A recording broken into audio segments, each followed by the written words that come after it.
পুরো বাংলাদেশে ছড়িয়ে পড়েছে ছোঁয়াচে রোগ ক্যাবেজ। ক্যাবেজ একটি ছোঁয়াচে ত্বকের রোগ। এটি ক্ষুদ্র মাকড়সা মাইট কারণে ছড়িয়ে থাকে। এই মাকড়সা ত্বকের উপরিভাগে গর্ত তৈরি করে এবং ডিম পাড়ে, যার ফলে ত্বকে তীব্র চুলকানি এবং ফুসকুড়ি দেখা দেয়।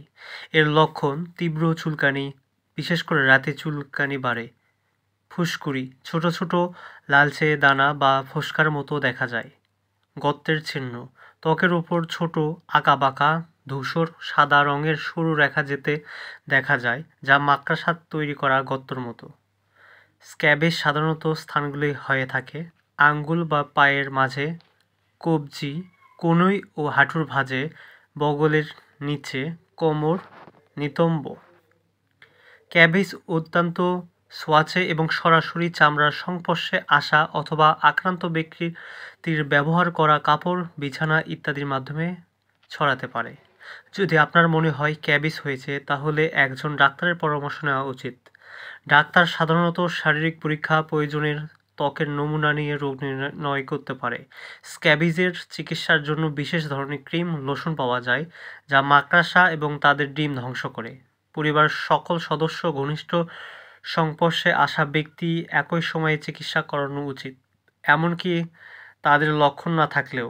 এছাড়া ব্যবহৃত কাপড়, বিছানা গরম পানিতে ধুয়ে বা ভালোভাবে পরিষ্কার করে জীবাণুমুক্ত করা উচিত। স্ক্যাবিজ রোগ প্রতিরোধের জন্য পরিষ্কার পরিচ্ছন্ন বজায় রাখা, আক্রান্ত ব্যক্তির সংস্পর্শ এড়িয়ে চলা, ব্যক্তিগত স্বাস্থ্যবিধি মেনে চলা খুবই জরুরি। এছাড়াও গরম পানিতে কাপড় ধোয়া, নিয়মিত গোসল করাও রোগ প্রতিরোধে সাহায্য করে। এবার আসুন স্ক্যাবিজ রোগ প্রতিরোধের উপায়গুলো বলা হলো বিস্তারিত। সরাসরি সংস্পর্শ এড়িয়ে চলুন। স্ক্যাবিজ রোগে আক্রান্ত ব্যক্তির সাথে সরাসরি শারীরিক সংস্পর্শ এড়িয়ে চলুন। একই বিছানা ব্যবহার না করা, একই কাপড় তোয়ালে ব্যবহার না করা অথবা আক্রান্ত ব্যক্তির হাত ধরা ইত্যাদি এড়িয়ে চলুন। পরিষ্কার পরিচ্ছন্নতা, নিয়মিত গোসল করুন, পরিষ্কার পরিচ্ছন্ন থাকুন। পরিষ্কার পরিচ্ছন্ন বজায় থাকলে স্ক্যাবিজ রোগের বিস্তার অনেক কমে যায়। পোশাক পরিবর্তন, নোংরা অপরিষ্কার পোশাক এড়িয়ে চলুন। নিয়মিত পোশাক পরিবর্তন করুন।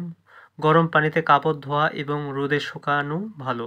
বিছানার কাপড়, আপনার বিছানা, বালিশ এবং অন্যান্য জিনিস নিয়মিত পরিষ্কার করুন। পরিষ্কার কাপড় ব্যবহার করুন। অন্যান্য ব্যক্তির জিনিস ব্যবহার না করা, অন্য কারোর জিনিস যেমন কাপড়, তোয়ালে, ব্যক্তিগত জিনিস ব্যবহার থেকে বিরত থাকুন। গণচিকিৎসা এর মাধ্যমে আপনি যে কোনো সময় এই রোগ প্রতিরোধের জন্য কার্যকারী হতে পারে, বিশেষ করে ঘনবসতির এলাকার জন্য। আজ এ পর্যন্তই, দেখা হবে অন্য কোনো ভিডিওতে। সবাই ভালো থাকবে। আজ এ পর্যন্তই। আল্লাহ হাফেজ।